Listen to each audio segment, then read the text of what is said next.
Welcome back to Derek's Zoo videos. To begin 2026, we're returning to one of our go-to stops at the Detroit Zoo. Since it has been a while since we've toured in Detroit, here's a recap of what we've covered so far.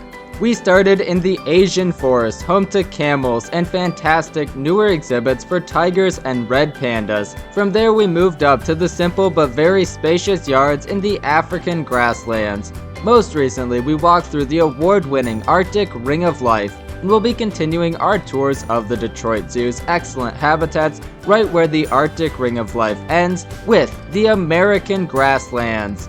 Like the zoo as a whole, this region has maintained the same general footprint since the zoo's opening in 1928. However, it has seen its fair share of changes over the past decade, and half of the American Grasslands was recently phased out entirely, so we will be covering not only the present, but the past of this exhibit, as well as what will replace the phased out half later this year.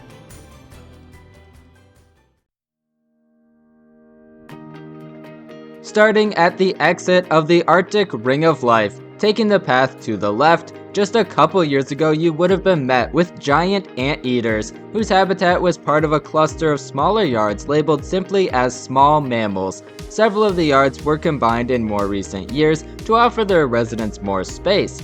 Previous inhabitants included tapirs, coatis, capybaras, and even bush dogs, a rarity in US zoos. Before they were phased out, the final lineup, in addition to the anteaters, featured Almond Joy, an elderly tree kangaroo who has since passed, and Neo, a young cassowary who now resides in the Australian outback.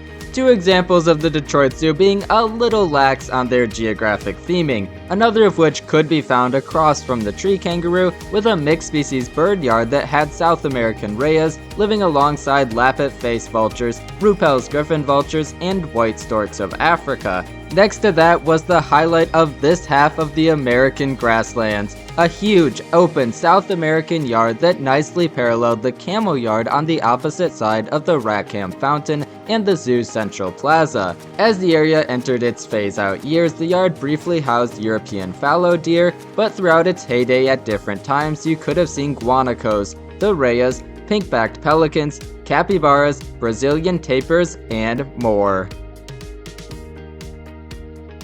Backtracking to the Arctic Ring of Life exit, and this time turning to the right, the last phased out section that we need to address is the previous farmyard that displayed farm animals in larger yards than your typical zoo farm, including two rescued racehorses, but like the habitats we just covered, it had to go to make way for what's to come, which is the currently under construction Discovery Trails, a 7-acre kid-focused area that will, amongst other things, include an interactive farmyard, a stingray touch tank, burrowing owls, and see the return of prairie dogs, giant anteaters, and most excitingly, bush dogs will make their return, making the Detroit Zoo once again one of the few in the States to display these unique, smaller canines. Which finally brings us to the present-day American Grasslands, which could honestly now be considered the North American Grasslands, beginning with an iconic Detroit Zoo species. Wolverines have been on display at the Detroit Zoo for the entirety of the zoo's 98-year history. The zoo's original Wolverine enclosure was actually built in 1922, and the zoo's first Wolverine arrived from Alaska the following year, 5 years before the zoo even opened, in a symbolic move to celebrate the opening of Michigan's new big zoo. Michigan's moniker as the Wolverine State is a little ironic considering the species is not present in the state and possibly never was. In fact, there has been only one confirmed sighting in the state in the last 200 years, occurring in 2004. There is two possible theories as to how the nickname came to be. At the height of the fur trade, Wolverine pelts were frequently bought through Michigan from Canada. And then there's the more fun theory of the two. Legend has it Ohioans used the term Wolverines to refer to Michiganders in a derogatory manner during the Toledo War, but Michiganders embraced the nickname as a representation of their self-proclaimed tenacity. Either way, the nickname stuck, and the Detroit Zoo's current pair, Yanis and Yaroslav, are continuing this legacy.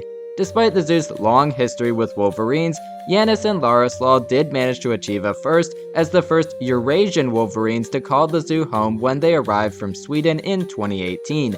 The pair did arrive with a breeding recommendation, although nothing has come of it yet.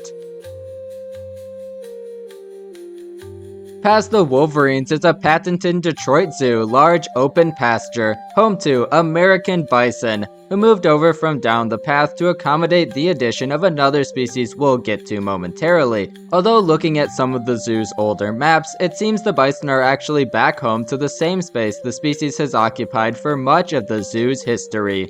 The zoo's current bison quartet is composed of male Dakota and female Tetonka, a pair of 18-year-olds who have resided at the zoo since 2008 and were joined in 2023 by two younger females, 3-year-olds Willow and Juniper. Bison are a keystone species across America's grasslands. They have a huge presence weighing up to 2,000 pounds and traveling in herds that can number in the hundreds.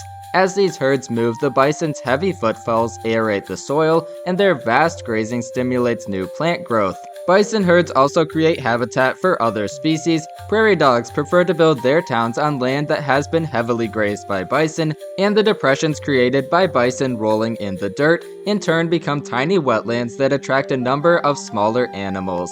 Bison also have special adaptations to benefit themselves, such as their thick fur that keeps them warm even in the most frigid temperatures. This fur actually consists of 2 layers, a soft dense undercoat for trapping heat, and outer coarse guard hairs that deflect wind, snow, and rain. Across from the bison is a smaller open-topped yard for a trio of rescued bald eagles. Male Flash came all the way from Alaska back in 2009, while Mr. America, another male, and female Captain Marvel were more recent and more local rescues, coming from Indiana in 2017 and Michigan in 2019 respectively. All 3 suffered wing injuries and were deemed unreleasable, hence why they can be displayed in an open-topped habitat without any concern that the eagles will wander off. Moving down the path, at least as of my 2024 visit, you could still see the former prairie dog habitat, a species that, as I previously mentioned, will be returning with a brand new exhibit in the Discovery Trails.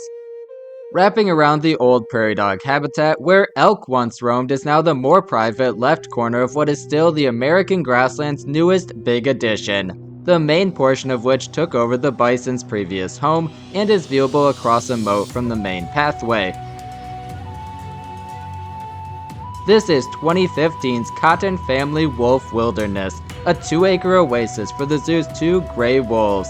15-year-old Casca Patu, who arrived from the Minnesota Zoo for the complex's opening. His name means smoke in the Lakota language, matching his gray coat. After the passing of his previous companion, he was joined in 2019 by Renner, a now 9-year-old female who also came from Minnesota from the Wildlife Science Center. Their habitat concludes with glass windows at the far right end, providing the opportunity for close-up encounters both from outside and from inside a simple but appreciatively thematic log cabin. One of nature's most thrilling experiences is hearing a pack of wolves serenade the night with their howls. However, the idea that wolves howl at the moon is nothing but a myth. Rather, a pack of wolves howling may be rallying before going out to hunt or expressing possession of their territory. Another long-standing wolf fact that is now being challenged is the idea of alpha wolves. The concept of wolves fighting to establish dominant individuals was promoted by observations of packs of unrelated individuals that were put together in captive settings. More recent studies show that wild wolf pack dynamics are much more family-based, with younger individuals leaving to start their own families when they are old enough, rather than challenging the dominant pair for control. In between the wolf wilderness and the American Grasslands' final habitat is the Australian outback, which can be viewed from outside the exhibit or entered at the opposite end from the wolves as a walkthrough attraction where you can meet the zoo's kangaroos, wallabies, and cassowaries. Our final stop has quite a bit of history behind it. The bear dens have occupied the same location toward the back of the zoo since opening day in 1928. The bear dens were also the site of an infamous incident that occurred before the opening ceremony, when the mayor mistakenly arrived at the back of the zoo, and upon walking around to the front of the dens, was met by Morris, a large male polar bear who had just left the exhibit moat out of the habitat, enticed by a basket of bread left behind by a keeper. 7 zookeepers quickly rushed the bear and pushed him back into the habitat, avoiding a possible catastrophe. The mayor took his close call in stride, joking that the bear was the reception committee, but the moats were promptly enlarged the following year. The dens, like the zoo as a whole, were groundbreaking when they opened, following Carl Hagenbeck's prototype for barless moated habitats rather than cages. However, by the 2010s, the dens were looking a little outdated by modern standards, so in 2018 the zoo relocated their black bear and Syrian brown bear to a sanctuary in Colorado, knocked down the dividing walls, added more natural substrates, transforming 3 exhibits into a single, much improved home that more than doubled the space provided for 14-year-old grizzly bears Boo and Thor, who, along with their brother Mike, who passed in 2024, were rescued in Alaska as cubs after their mother was killed and have lived at the Detroit Zoo since 2011. Although it doesn't fit the American Grasslands theme, it is worth noting that the backside of the bear dens is currently home to Jagger, a 4-year-old sloth bear who moved in October of 2024, the first of her species to live at the zoo in decades.